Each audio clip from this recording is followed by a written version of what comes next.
Carta de Paulo aos Gálatas, capítulo 1. Então abra as escrituras ou conecte aí na sua Bíblia digital.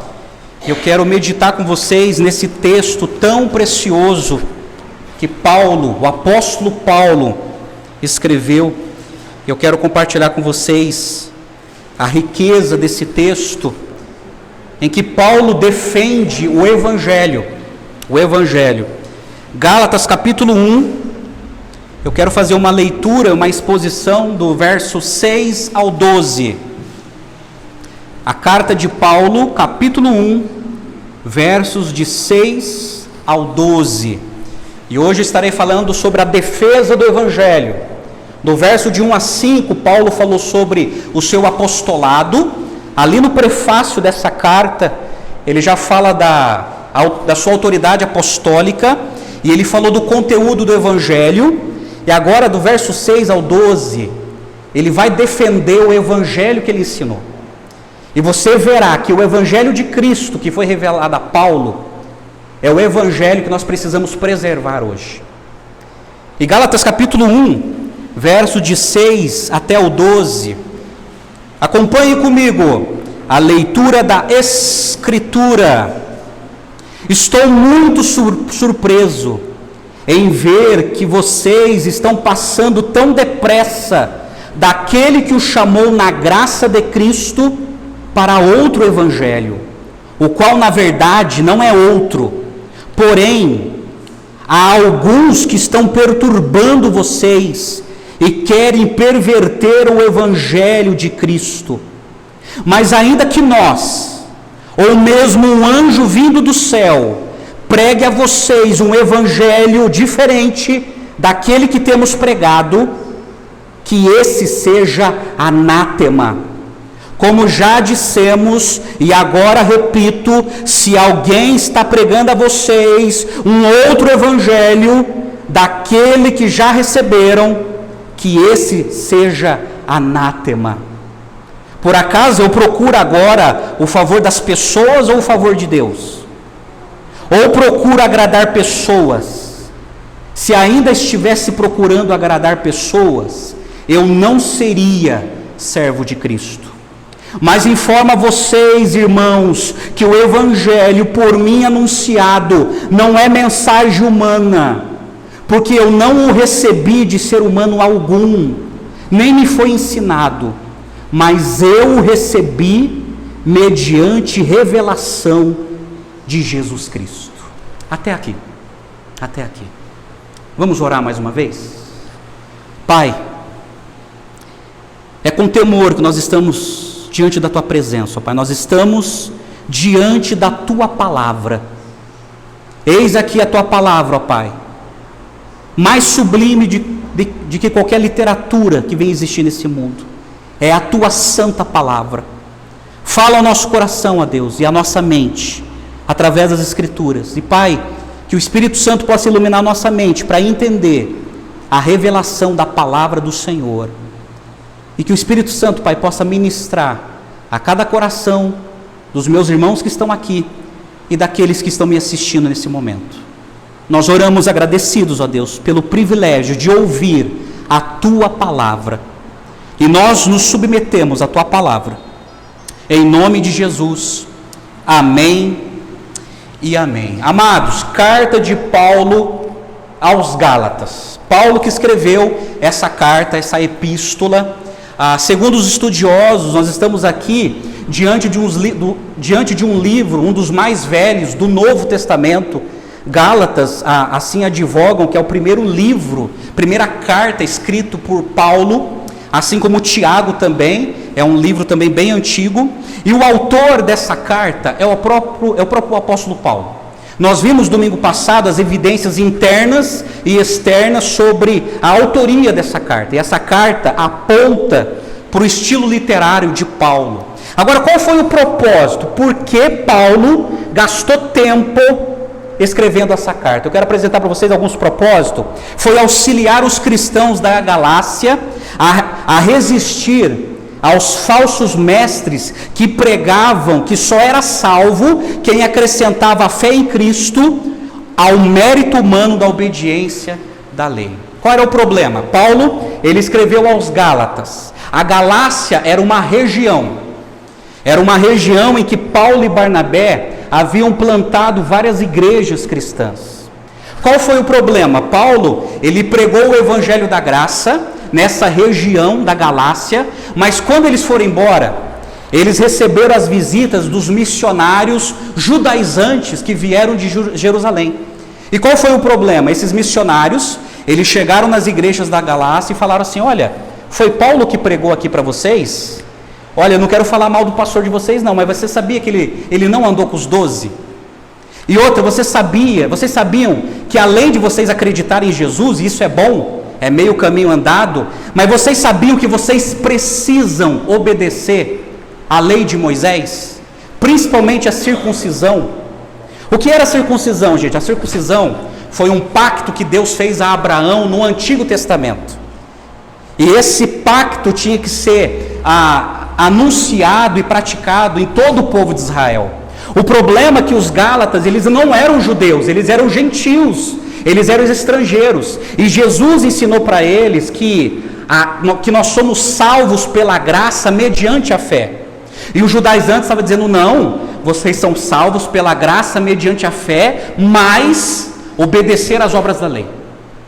Então os judaizantes estavam ensinando mais ou menos o seguinte: é o que acontece muito hoje. Olha, é o seguinte, você precisa ser alcançado pela graça, mas você precisa cumprir algumas obras, senão você não tem mérito.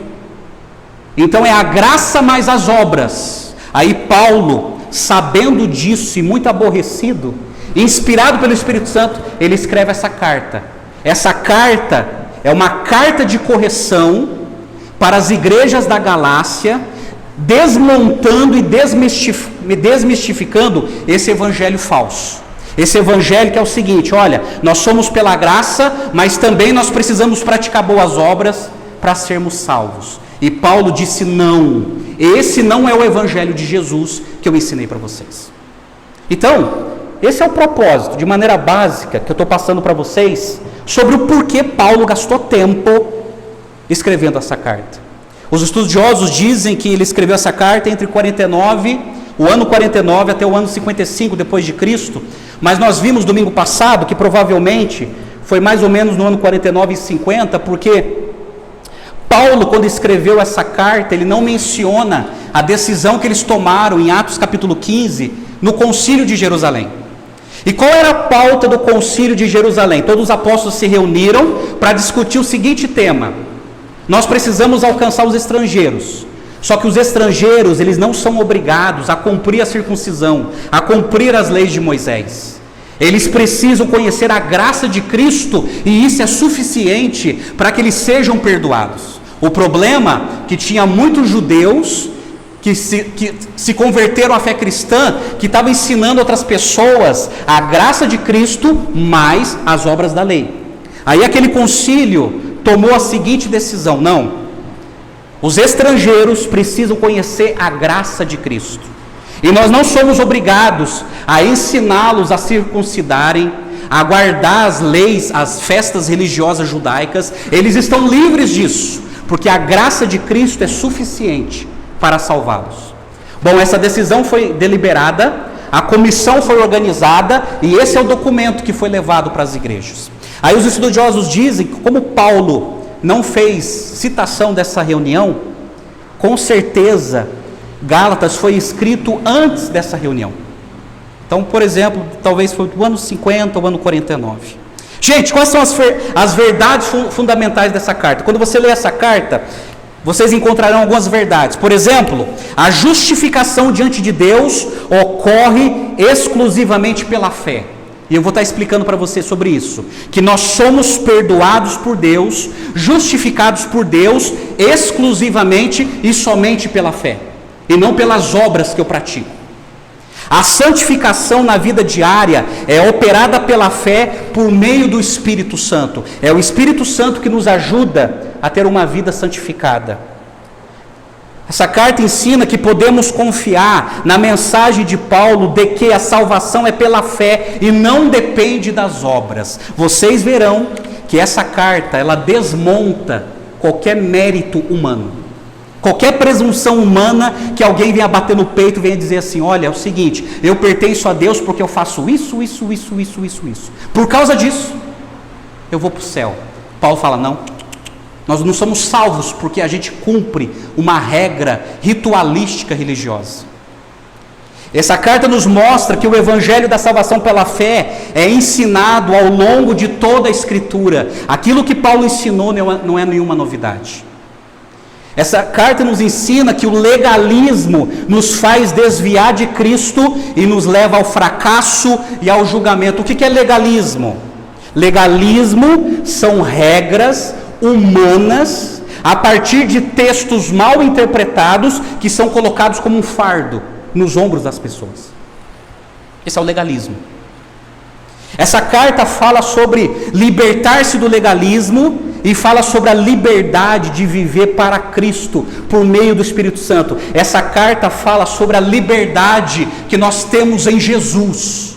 Em Jesus. E essa carta fala que a salvação é eterna, é exclusiva daqueles que creem no verdadeiro evangelho e vivem de acordo com ele. Então vocês verão que aqui Paulo, ele vai advogar um verdadeiro evangelho que ele ensinou, e ele vai denunciar um tal de outro evangelho, que é um falso evangelho. Então Paulo, gente, nessa carta, ele está combatendo dois conceitos extremos. Ele está combatendo o legalismo dos Gálatas. Qual era o legalismo que foram ensinado aos Gálatas? Era o seguinte, que os Gálatas, eles precisavam acreditar em Jesus, mas se circuncidar, obedecer às obras da lei. Isso é legalismo. É quando regras são colocadas sobre o povo, sendo que o povo já foi libertado daquelas regras por causa da obra de Cristo na cruz. Isso é legalismo. Legalismo é qualquer tentativa de regra humana que é colocada sobre as pessoas, cujas regras Jesus não autoriza mais sobre nós. Mas, por outro lado, ele enfrenta um outro conceito, que alguns estudiosos chamam de antinomia, ou, como diz o Dr. Augusto Nicodemos, licenciosidade. São pessoas que dizem que foram alcançados pela graça e pensam que só porque foram alcançados pela graça, essas pessoas têm a permissão de viver na prática do pecado. Porque afinal de contas, eu fui salvo pela graça e o meu perdão já está garantido amanhã. Então eu posso pecar hoje, eu posso continuar na prática do meu pecado, porque afinal de contas, o meu perdão já está garantido. E Paulo está falando, não, você entendeu errado o Evangelho.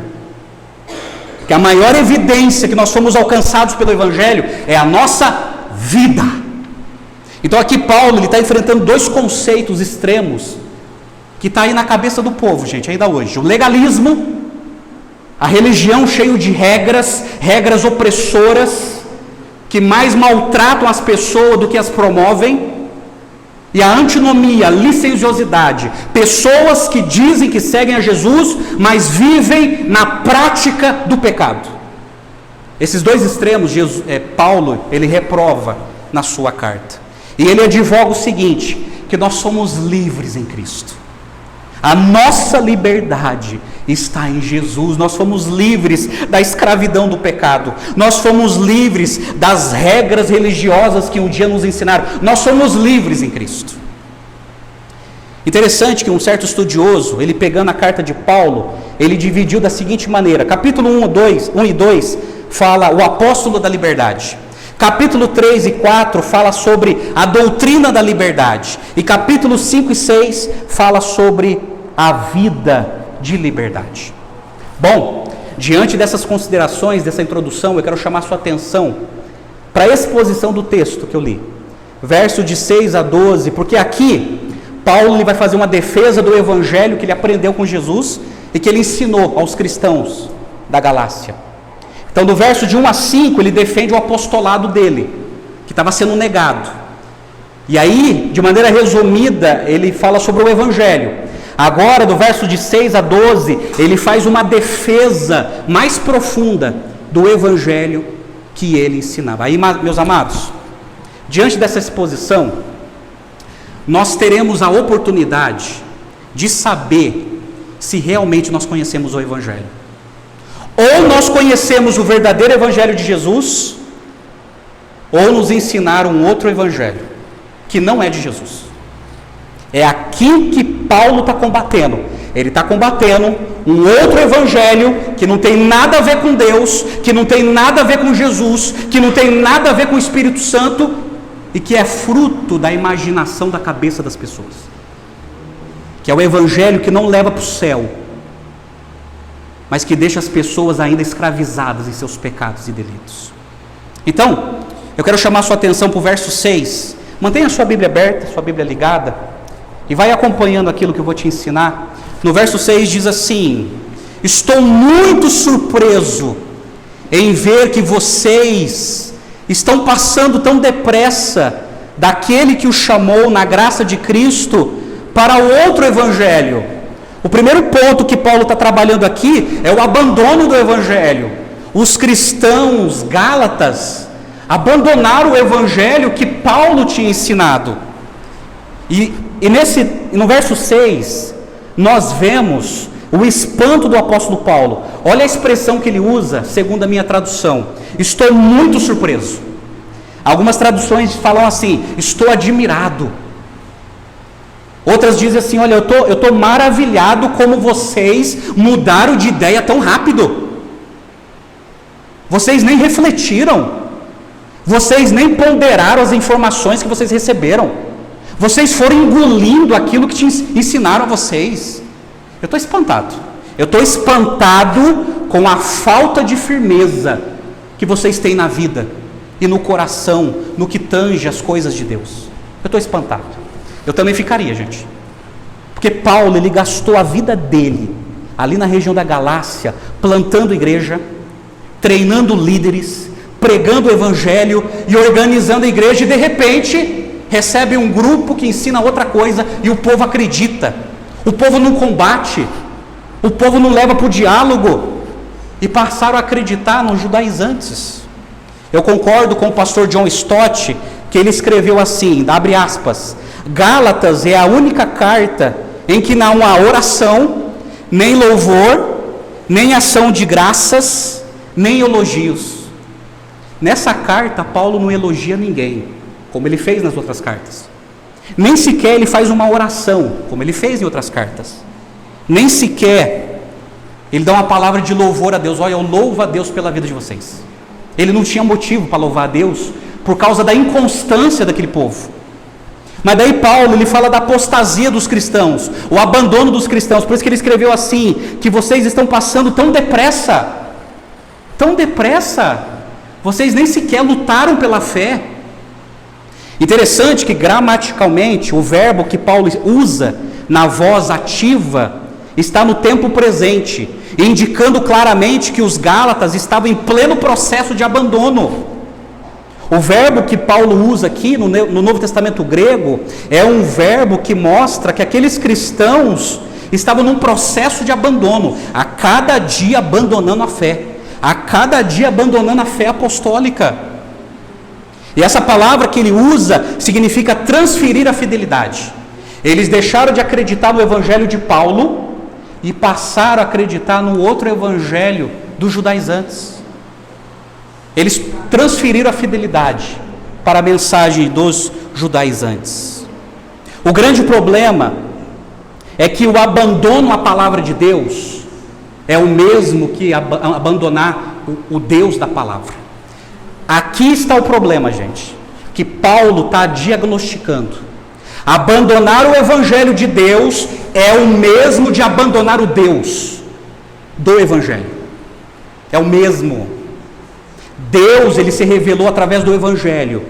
E quando o evangelho é negociado, quando o evangelho é abandonado, Deus está sendo abandonado também.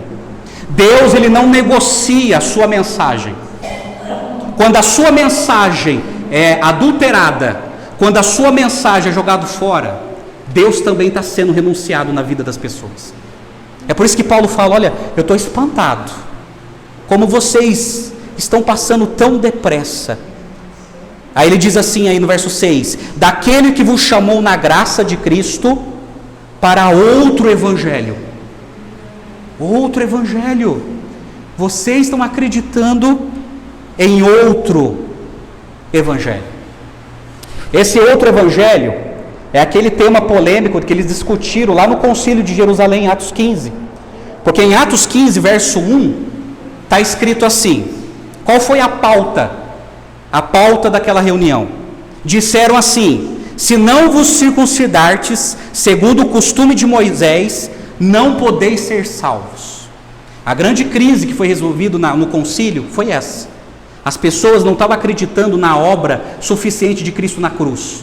Tinha que acreditar em Jesus e mais nas obras de Moisés.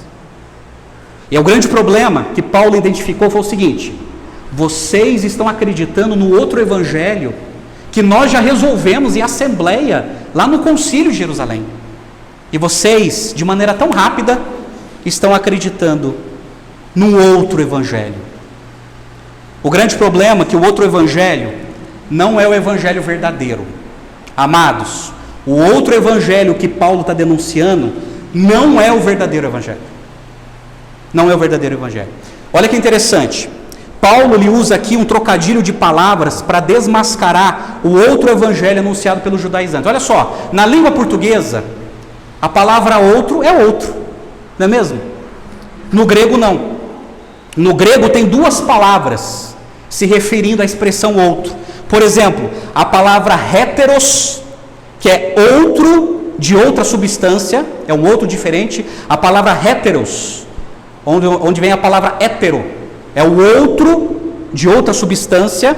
E a palavra halos, que é outro da mesma substância. Então quando Paulo fala assim, olha, vocês estão acreditando em outro evangelho, ele está dizendo o seguinte: vocês estão acreditando num outro evangelho de outra substância, héteros. Vocês estão acreditando em outro evangelho, que é diferente daquilo que eu ensinei. Esse outro não é halos. Lembra de João 14:26, quando Jesus fala assim, olha, eu vou embora, mas outro Consolador estará com vocês. Esse outro é halos, é outro da mesma substância. Mas Paulo estava dizendo o seguinte, olha, héteros, vocês estão acreditando em outro, de outra espécie, de outro tipo, que não é o mesmo que eu ensinei. Aí no verso 7 ele diz assim, o qual na verdade não é outro, porém há alguns que estão perturbando vocês e querem perverter o evangelho de Cristo. Aqui Paulo, ele está falando da perversão do evangelho. Primeiro ele fala do abandono, os cristãos abandonando o evangelho de maneira muito fácil. Agora ele fala da perversão do evangelho. E Paulo está dizendo o seguinte, esses missionários judaizantes, eles estão pervertendo o evangelho que eu entreguei para vocês. Pervertendo. O apóstolo Paulo faz uma transição do abandono dos cristãos para a ação perniciosa dos falsos mestres. Esses enganadores são identificados por duas ações: perturbavam a igreja e pervertiam o evangelho. É o que acontece até hoje.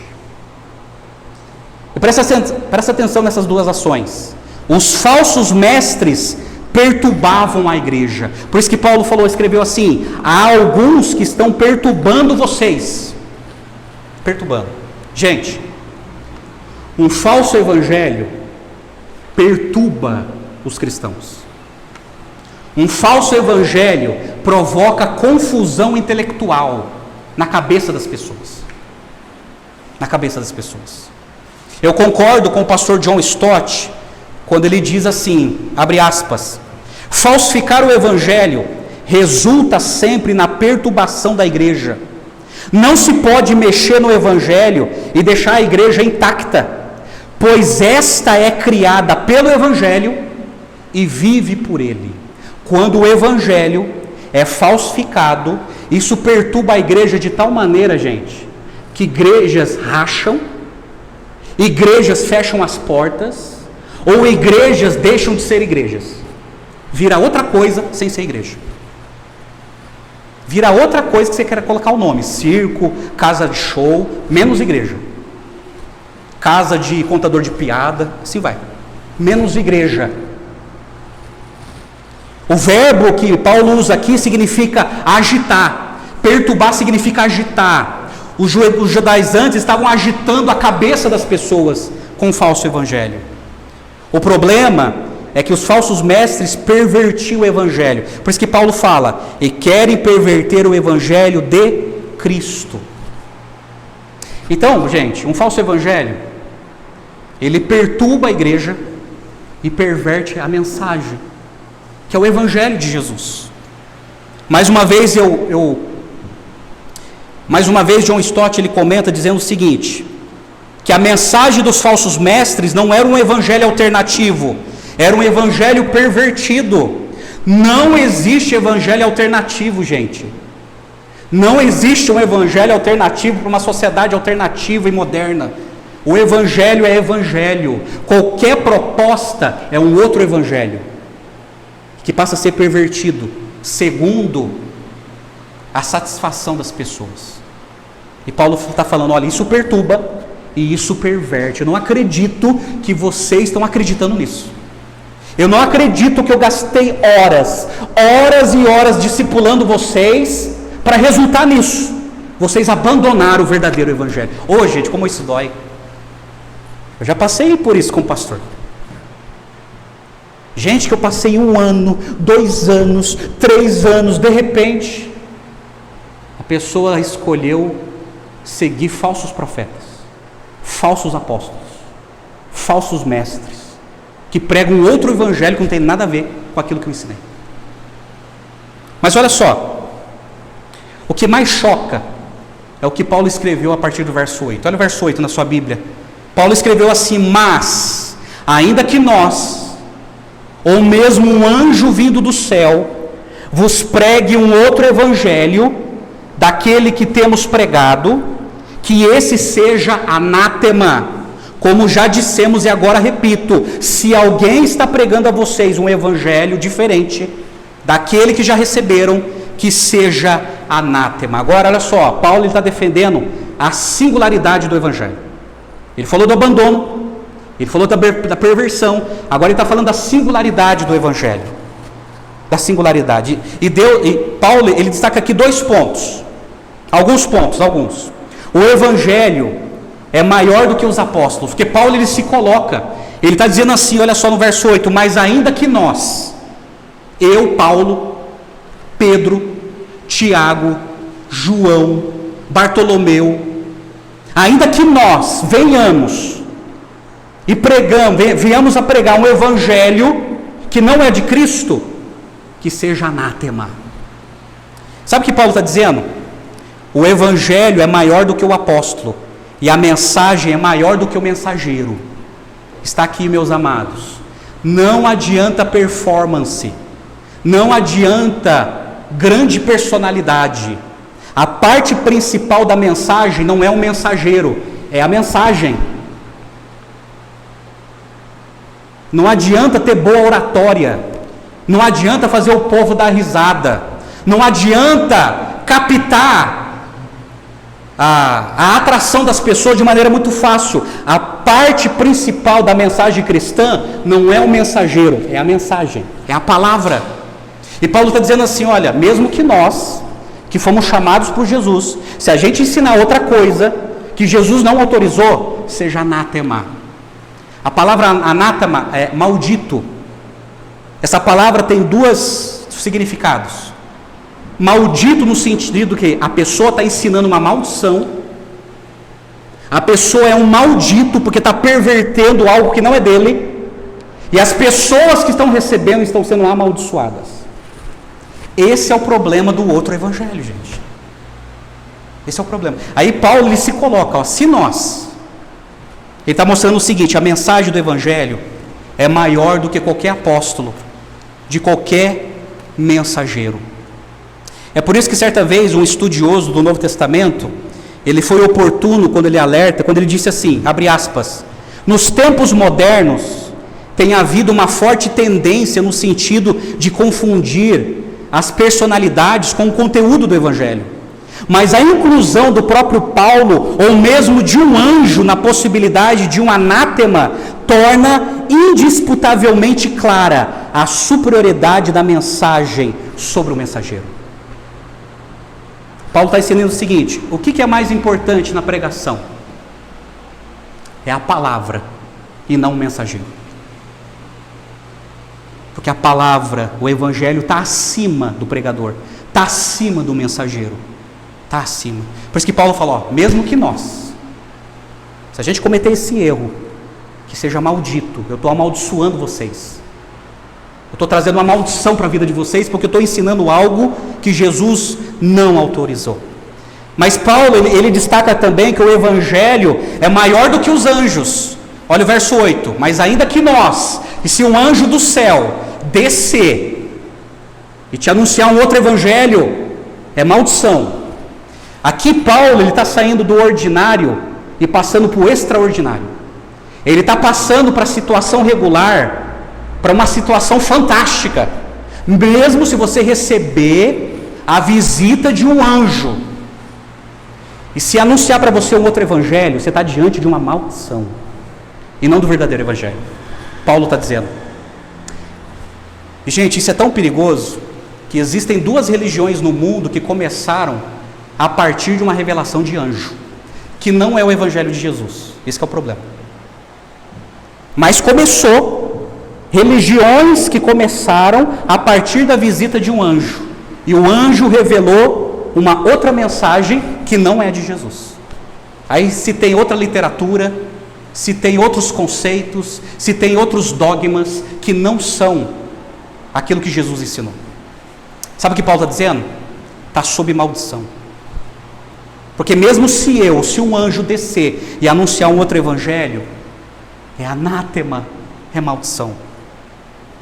É por isso que o reformador João Calvino, ele foi enfático no século XVI, quando ele escreveu assim, abre aspas, com o fim de fulminar os falsos apóstolos, ainda mais violentamente, Paulo invoca os próprios anjos. Também não diz simplesmente que não deveriam ser ouvidos caso anunciassem algo diferente, mas declara que devem ser ditos como seres execráveis. Depois você procura no dicionário essa palavra. Execráveis. Não é nada bom. Calvino também tinha razão, porque ele está replicando aquilo que Paulo ensinou. Se acontecer algo fantástico, olha, pastor, eu tive uma visão. Legal. Que visão é essa? Mostrando uma outra revelação. Isso é um outro evangelho. É um outro evangelho. Só que Paulo deixa claro que o evangelho é maior do que os falsos mestres, verso 9, assim como já dissemos e agora repito, ele é enfático, se alguém vos prega evangelho que vá além daquilo que recebestes, seja anátema.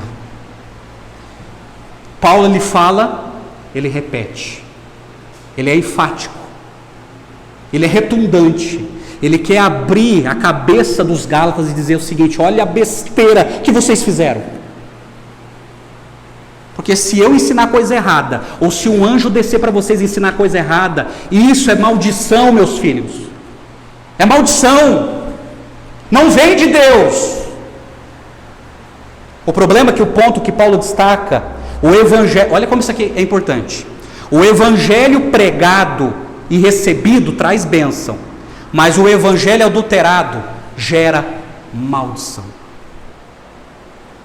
E como é triste saber que milhões e milhões de pessoas nessa nação, milhares de igrejas estão debaixo de maldição. Ó Deus, tem misericórdia de nós. Ajuda-me a ser fiel à tua palavra. Porque quando o evangelho é pregado, é adulterado, o povo está sobre maldição e não bênção de Deus, independente a história dessa igreja. Independente. O apóstolo São Paulo está dizendo, está sob maldição.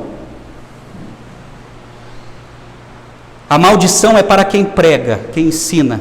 A maldição é para quem recebe, é para quem ouve. E para quem crê. É por isso que certa vez o pastor presbiteriano Tim Keller, ele escreveu assim, lá em Nova York, abre aspas, o falso evangelho deixa as pessoas orgulhosas daquilo que elas fazem.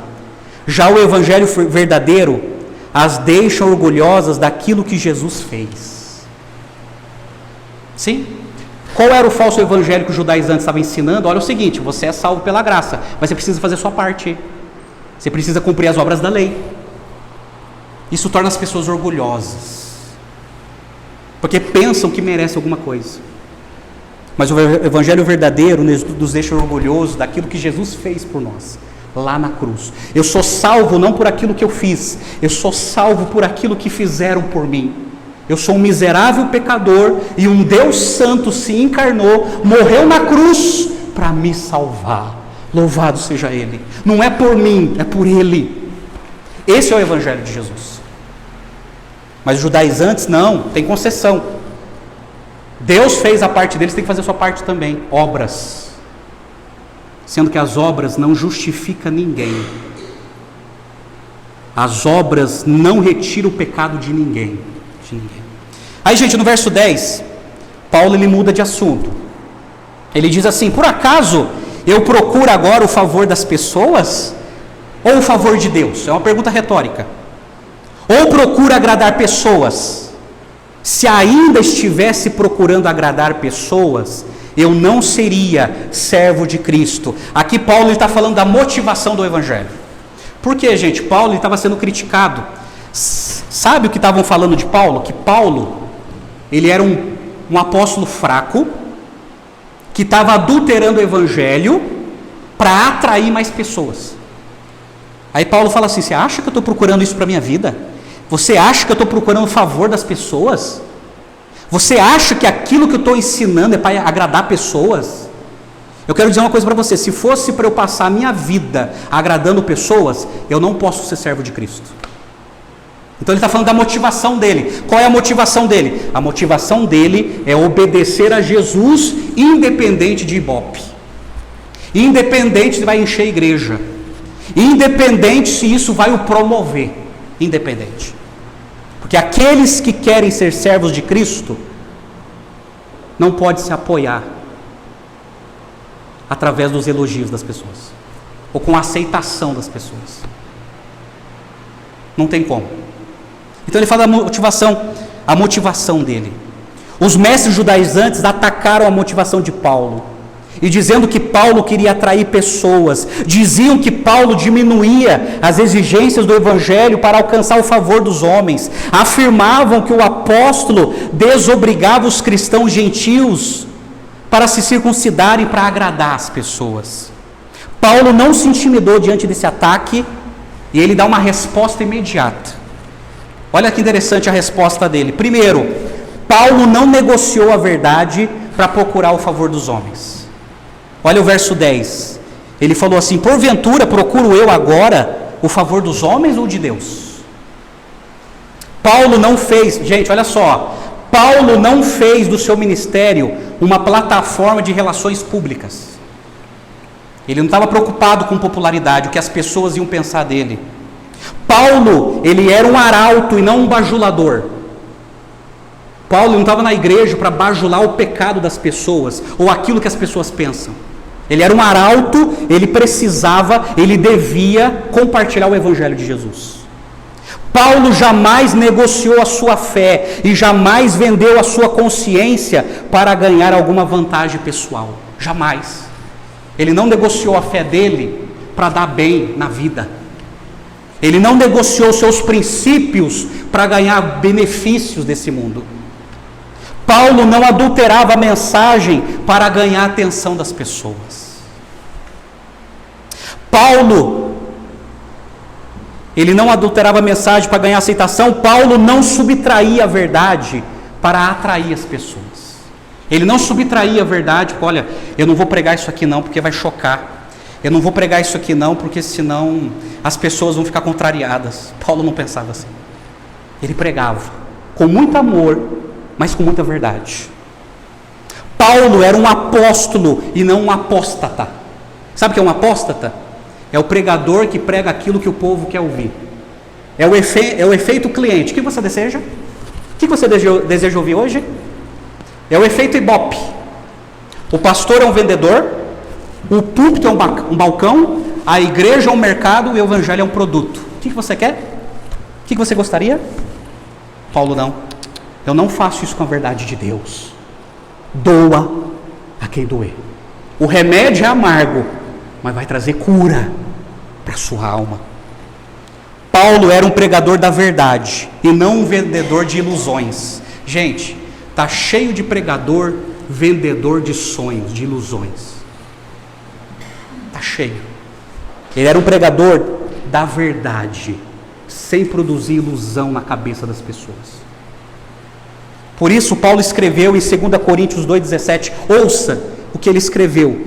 Porque nós não estamos, como tantos outros, mercadejando a palavra de Deus. Pelo contrário, em Cristo é que falamos, na presença de Deus, com sinceridade e da parte do próprio Deus. Eu não estou mercadejando, fazendo da palavra de Deus um produto de mercado. E muitos estão fazendo isso. Paulo lhe deixa bem claro, Paulo estava a serviço de Cristo e não dos homens. Por isso que ele fala, ou procura agradar a homens, se agradasse ainda a homens, não seria servo de Cristo. Amados, presta atenção que eu vou te falar. Talvez você não está acostumado a ouvir isso. Paulo afirma, ouça cristão, Paulo afirma que quem é servo de Cristo não busca holofotes, fama, sucesso e projeção. Se acontecer, é consequência. Mas Paulo está dizendo que quem é servo de Cristo não perde a sua paz atrás dessas coisas, atrás de holofote, atrás de fama, atrás de reconhecimento, atrás de projeção. Paulo está dizendo que isso não é postura de um servo de Cristo. Se acontecer, é consequência da bênção de Deus. Mas quem vive em função disso, Paulo está dizendo, não é servo de Cristo.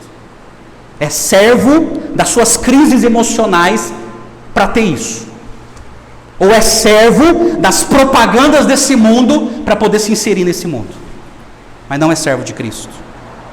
Paulo afirma que o servo de Cristo não depende de aceitação humana diante da mensagem divina. Está aqui, gente, isso aqui que me consola. O servo de Cristo não está preocupado com aceitação humana diante da mensagem divina. Essa palavra não é minha, essa palavra é de Deus. Quem é servo de Cristo não depende de elogios e nem se desencoraja com as críticas. Quem é servo de Cristo não está atrás de sucesso nem de glórias humanas. Quem é servo de Cristo não muda a mensagem para atrair os ouvintes. É isso que Paulo está dizendo. Nosso maior exemplo, Jesus. Em Mateus 19, o apóstolo Mateus escreve um episódio que um jovem chamado jovem rico se aproxima de Jesus. Ele fala para Jesus, mestre, o que farei para herdar a vida eterna? Jesus respondeu, obedeça os mandamentos. Aí aquele jovem falou, mas desde criança eu já obedeço esses mandamentos. Aí Jesus olha para ele e fala assim, só te falta uma coisa. Deixa tudo que você tem, dê aos pobres e vem e segue-me.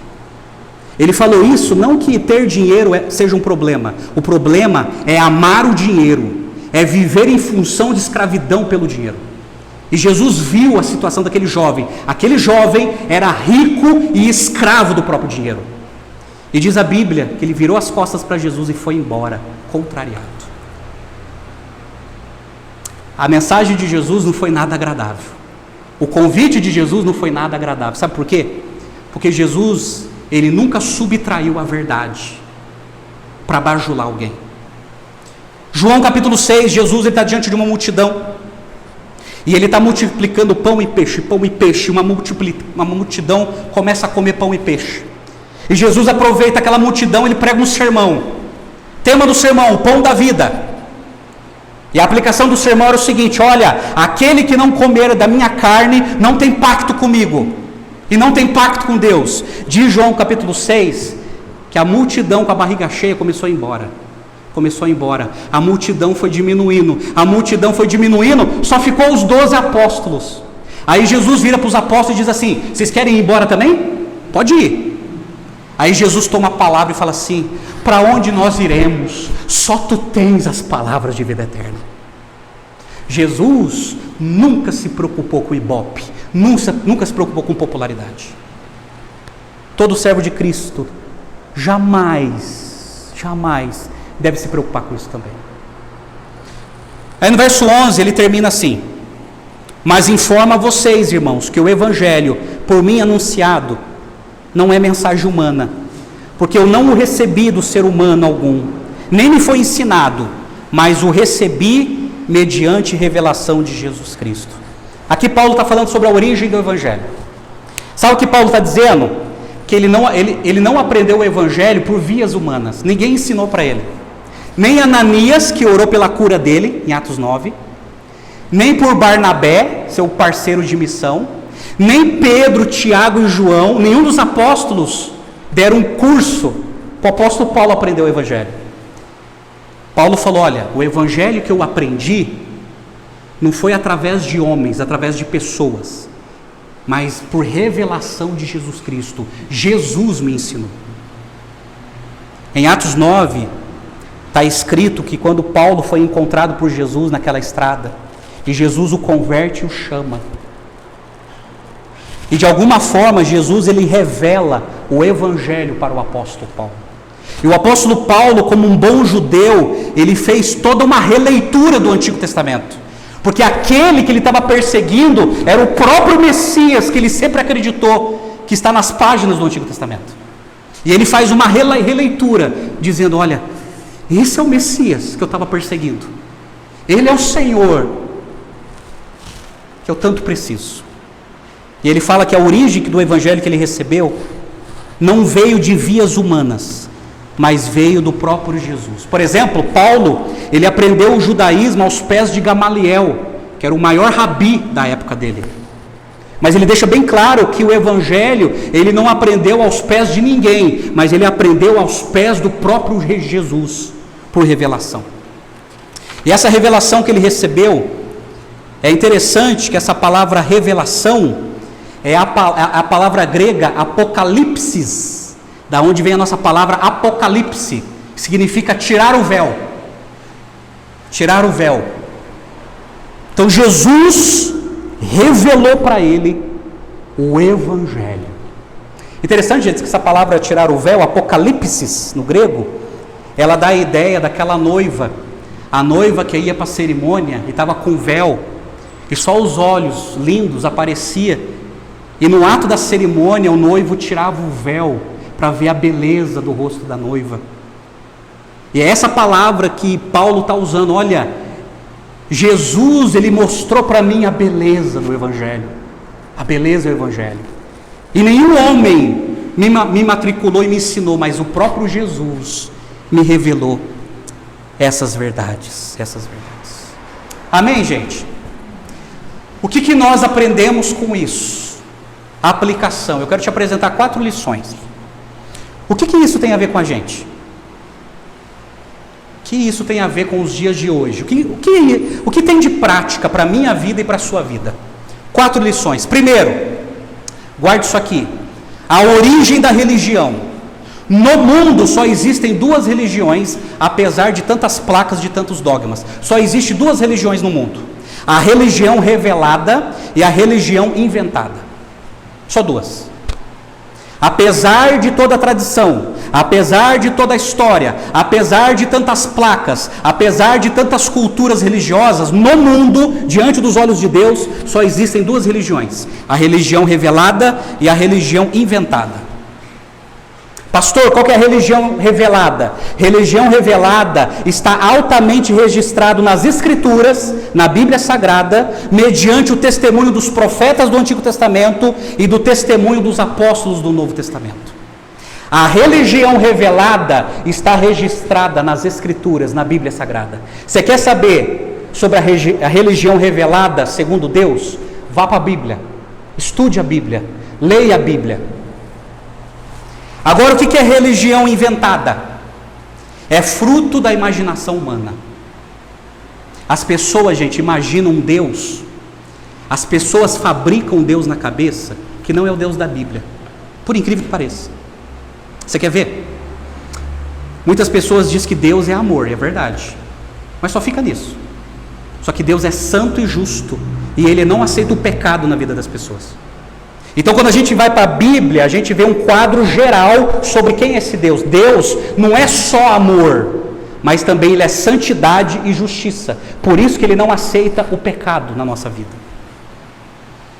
Então, as pessoas passam a adorar um Deus que é fruto da imaginação, desprovido das Escrituras. Isso é uma religião inventada, fabricada. Uma religião inventada é fruto de emoções desenfreadas. Pessoas com emoções maltratadas baseiam as suas crenças em religiões inventadas.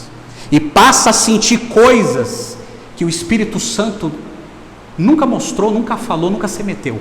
São questões emocionais das pessoas. E as pessoas misturam crises emocionais com o agir do Espírito Santo. Isso é problema, gente. Dizem que é manifestação do Espírito Santo e é problema de crise psiquiátrico, maltratado. E traduzem isso numa religião inventada pelas emoções desenfreadas. Religião inventada é fruto de especulações filosóficas. É interessante que quando converso sobre Deus com as pessoas, eu gosto de ouvir a opinião das pessoas. E pergunto, quem é Deus para você? Primeiro as pessoas falam assim para mim, pastor, eu acredito em Deus, legal, eu também acredito. Mas fala para mim, quem é o seu Deus? Aí as pessoas começam a descrever o Deus que ela acredita. Aí com muito amor e carinho, eu falo assim, olha, eu estou admirado com aquilo que você está falando, mas eu quero ser sincero com você. Esse Deus que tu está me falando, não é o Deus da Bíblia. Não é. Quer caminhar comigo? Vamos entender quem é Deus na Bíblia? Vem comigo. Mas quando você abre para uma consulta e fala para as pessoas quem é Deus, gente, é fruto de especulações filosóficas, daquilo que as pessoas acham, ou porque aprenderam assim, ou porque assistiram na Netflix ou na televisão um Deus que apresentaram. Religião inventada é fruto de experiências místicas. Experiências místicas. Pastor, eu tive um sonho. Pastor, eu tive uma visão. Pastor, um anjo apareceu para mim. E te mostrou o quê? Aí quando você faz essa pergunta sobre o que mostrou, você vê que não tem nada a ver com o Evangelho. Experiências místicas. Experiências sensoriais. Religião inventada é fruto de sincretismo religioso. São as pessoas que estudam religião e pegam vários conteúdos de várias religiões e põem num liquidificador, bate e sai uma religião. E pegou um pouquinho ali, um pouquinho aqui, um pouquinho ali, um pouquinho ali, juntou, pôs na forma religião. Que não é a religião que Deus ensinou na Bíblia. Gente, isso aqui é um problema tão grave. Isso tudo é o outro evangelho que está na cabeça do povo. É por isso que o pastor Charles Spurgeon, em Londres, no século XIX, na efervescência do sincretismo religioso, ele disse assim: a Bíblia, toda a Bíblia, nada mais do que a Bíblia, é a religião de Cristo, de Jesus Cristo. A Bíblia, toda a Bíblia, mais nada do que a Bíblia, é a religião de Jesus. Quer conhecer a Jesus? Leia a Bíblia. Passou da Bíblia, é religião inventada. É por isso que ele falou assim: só o que Deus revelou basta. É por isso, gente, que Jesus ele falou assim, João 14,6: eu sou o caminho, a verdade e a vida, ninguém vem ao Pai a não ser por mim.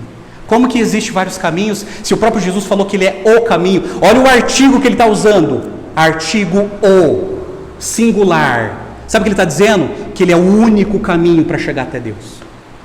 Como que dizem que tem várias verdades? Ele está dizendo que é a única verdade. Artigo singular, eu sou a verdade. E ele fecha o argumento dizendo assim: ninguém consegue até Deus se não for por mim. Ninguém consegue ter comunhão com Deus se não for por mim. Sabe por quê? A religião revelada mostra que Jesus é o único caminho. A religião inventada mostra ou tenta advogar que existem vários caminhos. Isso não é verdade. 1 Timóteo 2,5, o apóstolo São Paulo escreveu assim: porque há um só Deus e um só mediador entre Deus e os homens, Jesus Cristo. A Bíblia diz que Jesus é o único mediador entre Deus e os homens. João 15,5, Jesus falou assim: olha, sem mim vocês não podem fazer nada. Sem mim vocês não conseguem chegar até Deus. Sem mim vocês nunca vão conseguir se relacionar com Deus. Gente, essa é a origem da religião. É por isso que John Stott, lá em Londres também, ele escreveu assim num artigo, num jornal. Ele escreveu assim, olha só, como é provocador, mas é verdadeiro. Ele diz assim: tanto o pluralismo, que busca preservar todas as religiões, em que cada uma delas preserva sua própria integridade, quanto o sincretismo, que prefere misturá-las, negam a singularidade e a finalidade de Jesus. Sabe por quê? Porque Jesus nunca ensinou que todos os caminhos levam a Deus. Ele nunca ensinou, Paulo nunca ensinou, Pedro nunca ensinou, João nunca ensinou. Os apóstolos nunca ensinaram. Segunda lição: a falsificação do outro evangelho. Agora, gente, segura bem, segura firme na cadeira para não cair. Quais são os outros evangelhos hoje? Paulo enfrentou um falso evangelho. Quais são os falsos evangelhos hoje? Primeiro, o evangelho do mérito humano. Isso aqui é antigo. Antigo. Tão antigo como a raça humana. O evangelho do mérito humano é o seguinte conceito: eu preciso fazer para merecer.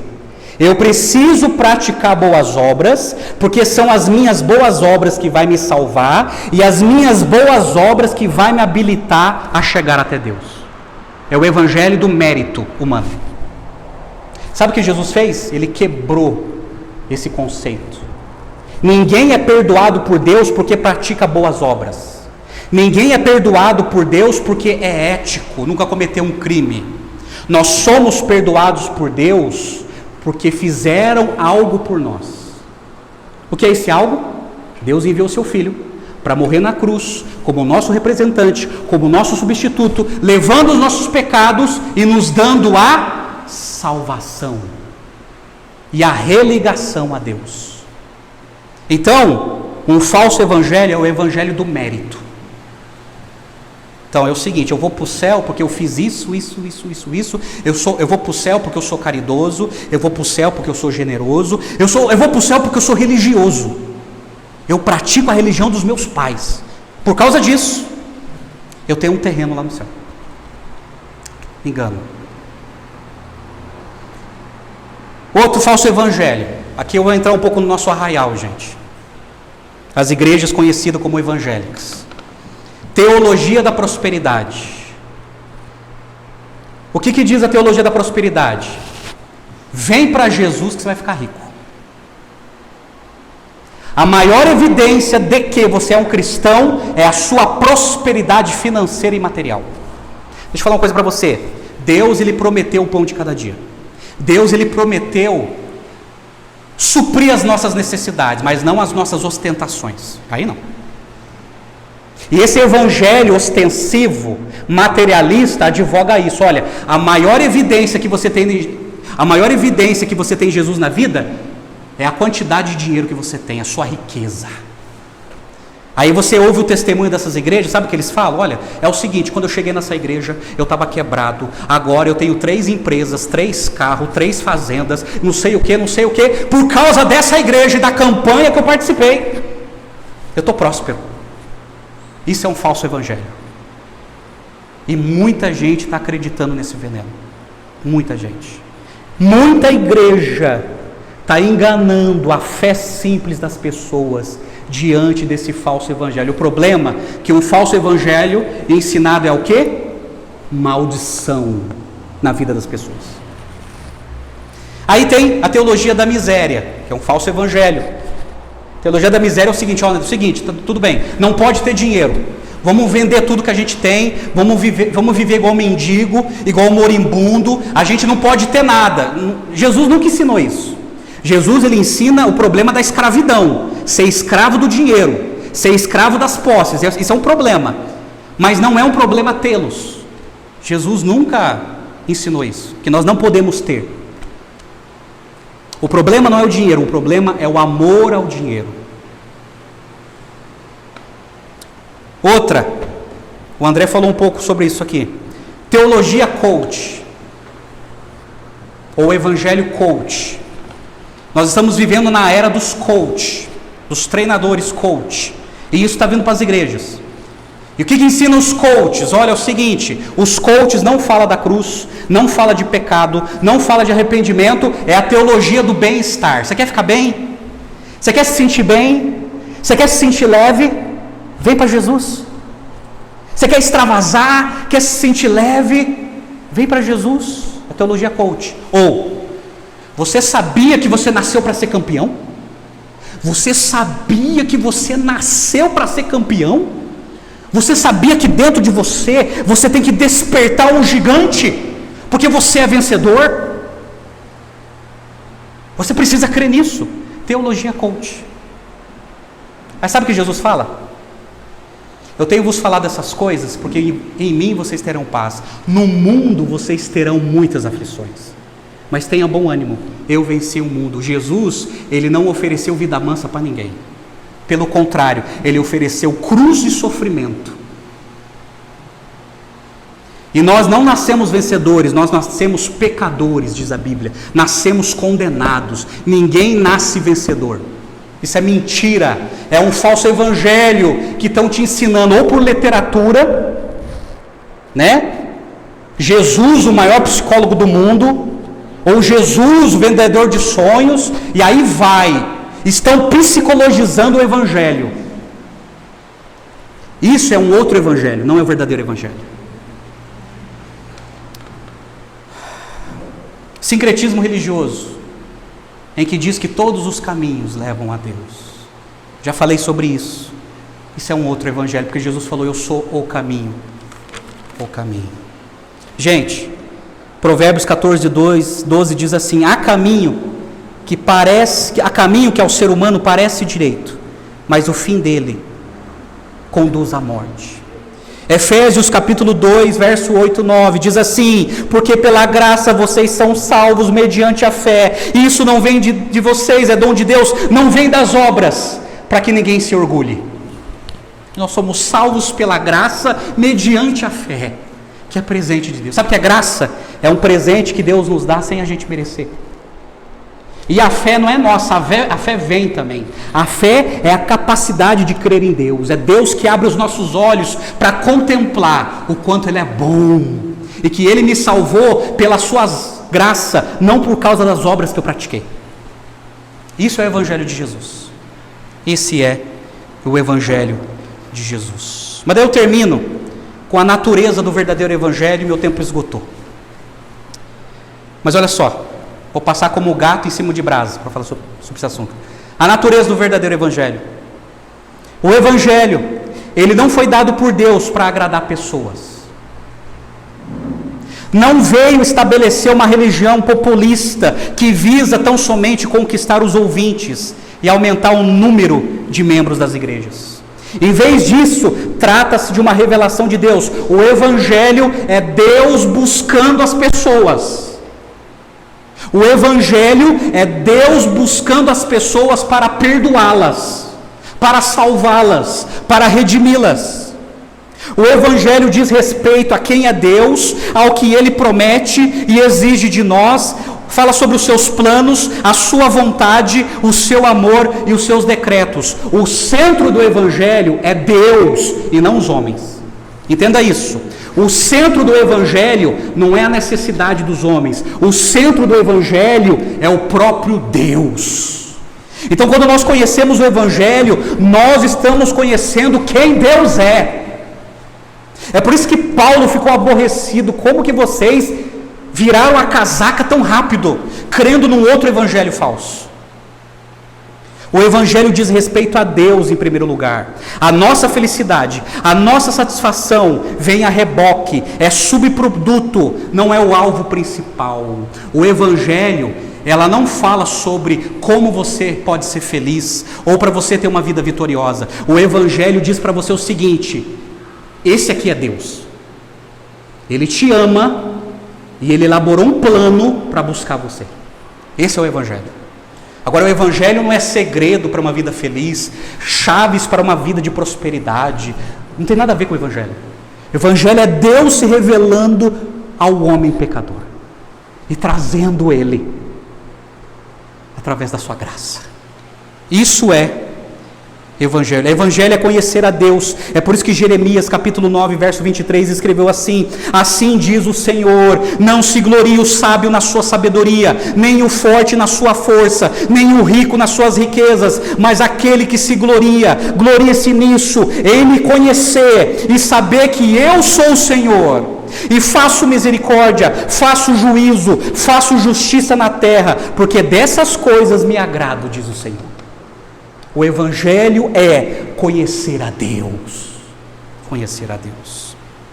É por isso que o pastor batista americano Steve Lanson, ele escreveu o seguinte, ele pregando, ele falou o seguinte: o Evangelho primeiro fere, e em seguida cura. Primeiro arranca, depois replanta. Primeiro crucifica, depois ressuscita. O Evangelho diz para mim primeiro: Rodrigo, você é um pecador perdido.